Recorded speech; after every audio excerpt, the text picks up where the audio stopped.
Hello friends, welcome to my YouTube channel KL study. Friends, MP TET वर्ग 2 mains exams के लिए ये हमारे साइंस की नेक्स्ट क्लास है। क्लास नंबर 38 रहेगी, जिसमें हम करने वाले हैं आज प्रकाश संश्लेषण।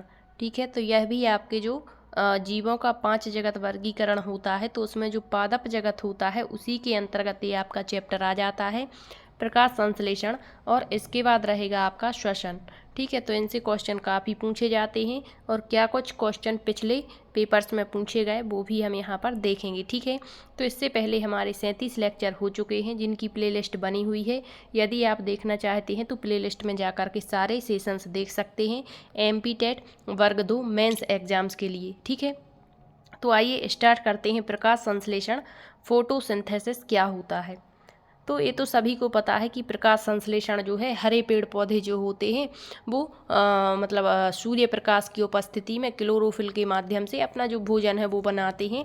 तो ये आपने पढ़ा हुआ है, खूब पढ़ा है। जो हमने जो अभी क्या बोलते हैं वो पढ़ा था, क्या नाम से, इकोसिस्टम। ठीक है, पारिस्थितिक तंत्र, उसमें खूब पढ़ा प्राथमिक उत्पादक क्या होते हैं, उत्पादक क्या होते हैं। इसके बाद हमने उपभोक्ता पढ़े, प्राथमिक उपभोक्ता, द्वितीयक उपभोक्ता वगैरह ये चीज़ें। ठीक है, तो यहाँ पर जो प्रकाश संश्लेषण है सिर्फ हरे पौधों और कुछ जीवाणुओं, जैसे नीलहर शैवाल होता है तो वो भी आपका इसी में आ जाता है।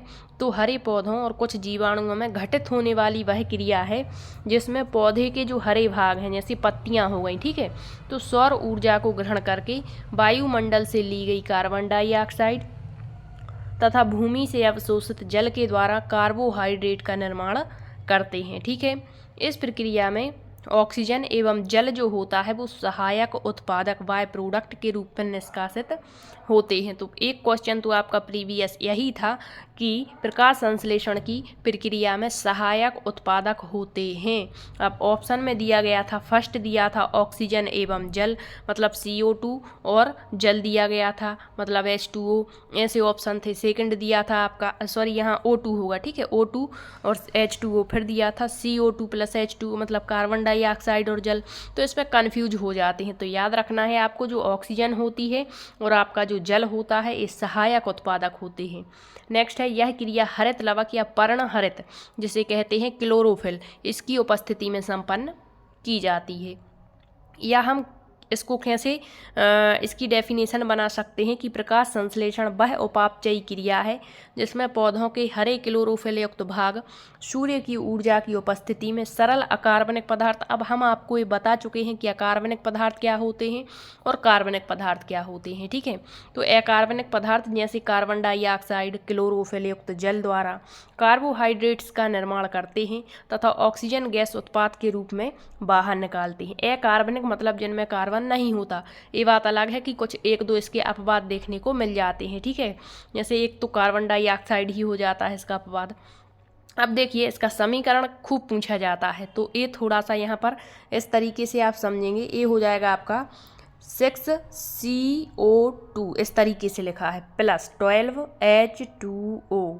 ठीक है, अब यहाँ होगा आपका सूर्य का प्रकाश और क्लोरोफिल, सूर्य का प्रकाश और नीचे रहेगा क्लोरोफिल, इन दोनों की उपस्थिति में तो क्या बनता है आपका C6H12O6, जिसे हम क्या कहते हैं, ग्लूकोज भी कहते हैं। फिर जो आपका निष्कासित होता है वो आपका जल हो जाता है। H2O के 6 अणु रहेंगे और 6 अणु ही आपके ऑक्सीजन के रहते हैं, जो कि आपके क्या कहलाते हैं, बाय प्रोडक्ट कहलाते हैं। अभी हमने आपको बताया। ठीक है, तो ये आपको याद रखना है समीकरण। अब देखेंगे प्रकाश संश्लेषण के लिए आवश्यक कच्चा पदार्थ। तो ये भी क्वेश्चन प्रीवियस का ही है कि कच्चे पदार्थ के रूप में कौन सा एक उपयोगी नहीं है प्रकाश संश्लेषण के लिए। तो जो कच्चे पदार्थ होते हैं वो क्या होते हैं, तो पहला तो आपका CO2 ही हो जाएगा, कार्बन डाइऑक्साइड। तो देखेंगे शर्करा, कार्बोहाइड्रेट्स की संश्लेषण के लिए पौधे प्रकाश संश्लेषण की क्रिया के दौरान कार्बन डाइऑक्साइड का उपयोग कच्चे पदार्थ के रूप में किया जाता है। ठीक है, अब यहाँ पर जलीय जो पौधे होते हैं, मतलब जो जल में उगते हैं, एक्वेटिक प्लांट्स जो होते हैं, यह जल में घुली हुई कार्बन डाइऑक्साइड ग्रहण करते हैं। प्रकाश संश्लेषण की क्रिया के द्वारा पौधे कार्बन डाइऑक्साइड को स्थिर करते हैं। जब प्रकाश की तीव्रता कम होती है तो पौधों द्वारा श्वसन की क्रिया में मुक्त की गई कार्बन डाइऑक्साइड की मात्रा इसकी प्रकाश संश्लेषण क्रिया हेतु संचित मात्रा के समान होती है। इस स्थिति को संतुलन बिंदु यानी कंपेंसेशन पॉइंट्स कहा जाता है।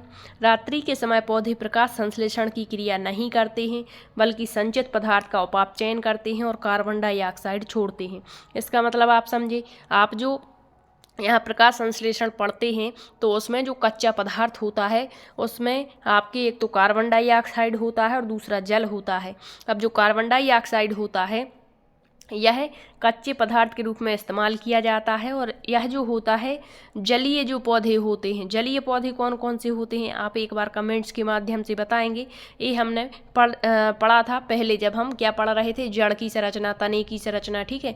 तो इसमें हमने आपको बताया था जलीय पौधे जैसे हाइड्रा हो गया आपका, तो जल में जो होते हैं, ठीक है। तो उनमें जो है जल में ही घुली रहती है क्या आपकी कार्बन डाइऑक्साइड, तो उसको स्थिर कर लेते हैं। और प्रकाश की तीव्रता जब कम होती है तो पौधे श्वसन की क्रिया में मुक्त की गई जो CO2 होती है उसी की मात्रा के लिए प्रकाश संश्लेषण हेतु संचित मात्रा में समान होती है। इस स्थिति को संतुलन बिंदु, और रात्रि के समय मतलब प्रकाश कम रहेगा तो प्रकाश संश्लेषण की क्रिया नहीं होती है, बल्कि जो पहले से संचित जो पदार्थ रखते हैं उसी का ये उपापचयन कर लेते हैं और कार्बन डाइऑक्साइड छोड़ते रहते हैं। फिर होता है आपका जल, तो यह भी कच्चे पदार्थ के रूप में इस्तेमाल होता है। पौधों की जड़ें परासरण क्रिया के द्वारा, एक क्वेश्चन पूछा गया था कि जो पौधे की जड़ें हैं वो किस क्रिया के द्वारा, एक परासरण और एक विसरण होता है, आपने पढ़ा होगा BSc में, ठीक है। तो जो परासरण क्रिया है उसके माध्यम से भूमि से जो जल अवशोषित करती हैं, तो पौधों की जड़ें किस माध्यम से करती हैं, परासरण के द्वारा, ठीक है। जल का पत्तियों तक आरोही संवहन जाइलम ऊतक के माध्यम, ऊतक भी हम पढ़ चुके हैं, जाइलम क्या होता, फ्लोएम क्या होता, वाहिकाएं हैं, वाहिनिकाएं, इसके जो अंग होते हैं, ठीक है। तो इसके माध्यम से होता है क्या, ऊतक के माध्यम से, जाइलम ऊतक के माध्यम से पत्तियों का आरोही संवहन, जहाँ से यह प्रकाश संश्लेषी कोशिकाओं तक पहुँच जाता है। हाइड्रोजन की प्राप्ति जल के माध्यम से ही होती है और कार्बन डाइऑक्साइड का अपचयन होता है। तो ये याद रखिएगा कि कार्बन डाइऑक्साइड का अपचयन यहाँ पर होता है, जबकि O2 का उपचयन होता है, ये भी याद रखेंगे, ठीक। तो ये जल हो गया और आपका CO2 कच्चे पदार्थ हुए। फिर है पर्णहरित, तो ये एक प्रकार का वर्णक होता है, ठीक है। तो पर्णहरित वर्णक मुख्यतः हरित लवक नामक पादप कोशिकांग में होता है। प्रकाश संश्लेषण की क्रिया के लिए पर्णहरित बहुत ही आवश्यक है, यदि ये नहीं होगा तो प्रकाश संश्लेषण की क्रिया ही नहीं होगी।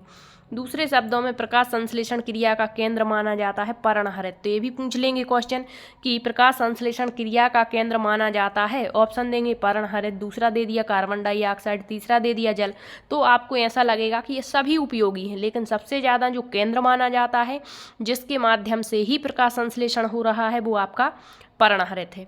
पौधों की जिन कोशिकाओं में पर्णहरित उपस्थित होता है केवल वहीं पर प्रकाश संश्लेषण की क्रिया होती है। जैसे आप कहें क्या जड़ों में प्रकाश संश्लेषण की क्रिया होगी, तो नहीं होगी, क्योंकि जहाँ पर आपका क्लोरोफिल उपस्थित होगा, पर्णहरित उपस्थित होगा, वहीं पर प्रकाश संश्लेषण होता है। पौधों में पर्णहरित प्रायः हरी पत्तियों में ही पाया जाता है, इस कारण पत्तियों को प्रकाश संश्लेषी अंग कहा जाता है। तो क्वेश्चन पूछेंगे कि पौधे के किस भाग को प्रकाश संश्लेषी अंग कहते हैं, ऑप्शन देंगे पत्तियों को, तने को, जड़ों को, या किस भाग को, तो आपको बताना है पत्तियों को। अब दिया है शैवाल और हाइड्रिला, जो प्रायः जल में ही मिलते हैं, इनका पूरा शरीर ही प्रकाश संश्लेषी होता, मतलब इनके पूरे जो बॉडी होती है इनकी, मतलब पूरा पार्ट्स जो होता है इनका प्लांट्स का, शैवाल और हाइड्रिला का, तो पूरा ही कैसा होता है आपका पर्णहरित युक्त होता है, और पूरे शरीर को ही इनके प्रकाश संश्लेषी अंग कहेंगे, ठीक है, क्योंकि पूरे शरीर के माध्यम से ही प्रकाश संश्लेषण होता रहता है। अब है प्रकाश, तो प्रकाश संश्लेषण की क्रिया में केवल दृश्य प्रकाश वर्णों में ही संपन्न, आपने पढ़ा होगा बेजानी हैप्पी नाला करके, ठीक है। तो इन्हीं प्रकाश वर्णों में ये क्रिया संपन्न होती है। अब एक क्वेश्चन यहाँ से बनता है कि बताइए प्रकाश संश्लेषण की क्रिया सबसे अधिक किस रंग में होगी, सबसे कम किस में होगी, तो बैंगनी रंग के प्रकाश में सबसे कम और लाल रंग के प्रकाश में सबसे अधिक होती है। फिर है प्रकाश संश्लेषण की क्रिया जो होती है तो यह एक उपचयन अपचयन की क्रिया है। इसमें जल का तो उपचयन होता है, किसके लिए, ऑक्सीजन बनने के लिए, जबकि कार्बन डाइऑक्साइड का अपचयन होता है यानी रिडक्शन, किसके लिए, शर्करा निर्माण के लिए। तो ये दो क्वेश्चन यहाँ से बनते हैं जो कि मोस्ट इम्पोर्टेंट रहेंगे। अब देखते हैं प्रकाश संश्लेषण को प्रभावित करने वाले कारक। कौन कौन सी हैं? तो पहला तो हो जाएगा आपका प्रकाश, नेक्स्ट है आपका ताप, कार्बन डाइऑक्साइड और जल। तो पहला है जो प्रकाश, प्रकाश संश्लेषण की क्रिया लाल एवं नीले प्रकाश में सबसे अधिक होती है। किस किस में? लाल और नीले, जबकि परावैंगनी, हरा, पीला एवं अवरक्त प्रकाश में यह बिल्कुल नहीं के बराबर होती है। प्रकाश संश्लेषण की क्रिया प्रकाश की निम्न तीव्रता पर तो बढ़ती है और जैसे जैसे तीव्रता उच्च होती है तो ये घटती जाती है। तो ये प्रभाव पड़ता है प्रकाश का प्रकाश संश्लेषण पर। नेक्स्ट है टेम्परेचर यानी ताप। प्रकाश संश्लेषण में अनेक एंजाइमों की प्रतिक्रियाएं होती हैं। एंजाइम्स तापक्रम की एक अनुकूलतम परास सीमा में ही क्रियाशील होते हैं। अतः 0 डिग्री सेल्सियस से 37 डिग्री सेल्सियस तक तापक्रम जब हम बढ़ाते हैं तो प्रकाश संश्लेषण की दर बढ़ती है और जैसे ही 37 डिग्री सेल्सियस से उच्च ताप पर यह घटने लगती है। नेक्स्ट है CO2 कार्बन डाइऑक्साइड। एक निश्चित स्तर तक CO2 की सांद्रता बढ़ने पर प्रकाश संश्लेषण की दर बढ़ती है। कहाँ तक? निश्चित स्तर तक। यदि इससे ज़्यादा बढ़ाते हैं तो फिर ये कम होने लगती है। इसके विपरीत बढ़ी हुई सांद्रता निरोधी भी हो सकती है, अर्थात कम भी हो सकती है। नेक्स्ट है जल। जल के अभाव की स्थिति में प्रकाश संश्लेषण की दर कम हो जाती है। आपने बाष्पोत्सर्जन पढ़ा होगा, तो इसमें जब रंध्र बंद रहते हैं तो बंद रहने के कारण पत्तियों में कार्बन डाइऑक्साइड का प्रवेश रुक जाता है। अब देखते हैं प्रकाश संश्लेषण का महत्व क्या होता है। तो प्रकाश संश्लेषण एक बहुत ही महत्वपूर्ण क्रिया है, क्योंकि यदि यह क्रिया नहीं होगी तो हमारे जीवन का अस्तित्व समाप्त हो सकता है। ठीक है, तो प्रकाश संश्लेषण पृथ्वी पर सभी के जीवन के अस्तित्व के लिए आवश्यक है। यह खाद्य श्रृंखला में एक महत्वपूर्ण भूमिका निभाता है। खाद्य श्रृंखला जो हमने पढ़ी हुई थी उसमें जैसे आपका उत्पादक होता है, ठीक है, तो उत्पादक कौन होते हैं? आपके हरे पेड़ पौधे। अब जो हरे पेड़ पौधे होते हैं इन पर आपके बहुत से जीवधारियों का पोषण डिपेंड रहता है। प्राथमिक उपभोक्ता, द्वितीयक उपभोक्ता, तृतीयक उपभोक्ता। हाँ, ये बात अलग है कि प्राथमिक उपभोक्ता को द्वितीयक खा जाएंगे। तो जो खाद्य श्रृंखला है उसमें सबसे महत्वपूर्ण भूमिका किसकी होती है? आपकी हरे पेड़ पौधों की, जो कि प्रकाश संश्लेषण की क्रिया कर अपना भोजन स्वयं बना रहे हैं। नेक्स्ट है प्रकाश संश्लेषण ऑक्सीजन के उत्पादन के लिए भी जिम्मेदार होता है, क्योंकि ऑक्सीजन का उत्पादन करते हैं पेड़ पौधे, ठीक है, हरे पेड़ पौधे। तो वो हमारे लिए जो ऑक्सीजन बनती है वो कैसी होती? जीवनदायिनी गैस के रूप में उपयोगी होती है। तो इस कारण से जिसकी अधिकांश जीवों को उनके अस्तित्व के लिए आवश्यक है, मतलब जो आपका प्रकाश संश्लेषण है ये जीवों के लिए, सभी जीवधारियों के लिए जीवन यापन के लिए अस्तित्व माना जाता है, क्योंकि इससे ही जीवन का अस्तित्व होता है। ठीक है, आई होप आपको ये सेशन अच्छे से समझ में आया होगा। तो आपको यहाँ पर केवल 3 से 4 फैक्ट ही याद रखने हैं कि प्रकाश संश्लेषण की क्रिया का जो महत्व है वो क्या है। इसके अलावा जो है आपको प्रकाश संश्लेषी वर्णक भी होते हैं, तो वर्णक हम पढ़ चुके हैं। जब हमने कोशिका पढ़ा था तो वहाँ आपको वर्णक पढ़ाए हुए हैं, वही आपको याद रखना है कि कौन सा वर्णक कौन सा रंग देता है, कौन सा आपका जो है वर्णक में रंगहीन होता है। तो ये आप सारे यदि लेक्चर देखते हैं तो हर एक चीज़ आपको पढ़ा रखी है। ठीक है, इसके बाद नेक्स्ट जो हमारा सेशन रहेगा उसमें हम श्वसन पढ़ लेंगे, क्योंकि यहाँ से भी क्वेश्चन बन जाता है। और फिर हम स्टार्ट करेंगे हमारे मानव शरीर के विभिन्न जो तंत्र होते हैं। और आप एक बार कमेंट्स के माध्यम से ज़रूर बताएं कि आपको जो मानव शरीर तंत्र होते हैं, बहुत सारे तंत्र, श्वसन तंत्र क्या होता है आपका, ठीक है, इसके बाद तंत्रिका तंत्र क्या होता है, तो बहुत सारे तंत्र होते हैं। ठीक है, तो ये हमें पढ़ने हैं, यहाँ से काफ़ी क्वेश्चन पूछे जाते हैं।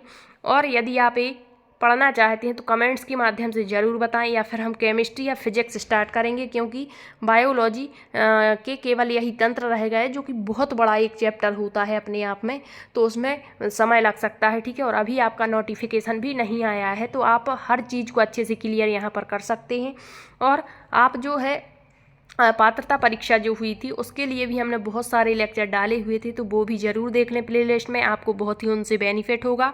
और डिटेल से फिर हम नए सिरे से स्टार्ट करेंगे केमिस्ट्री या फिर फिजिक्स को स्टार्ट कर लेंगे। ठीक है, यदि आपको सेशंस पसंद आते हैं तो आप अपनी प्रतिक्रिया कमेंट्स के माध्यम से व्यक्त कर सकते हैं।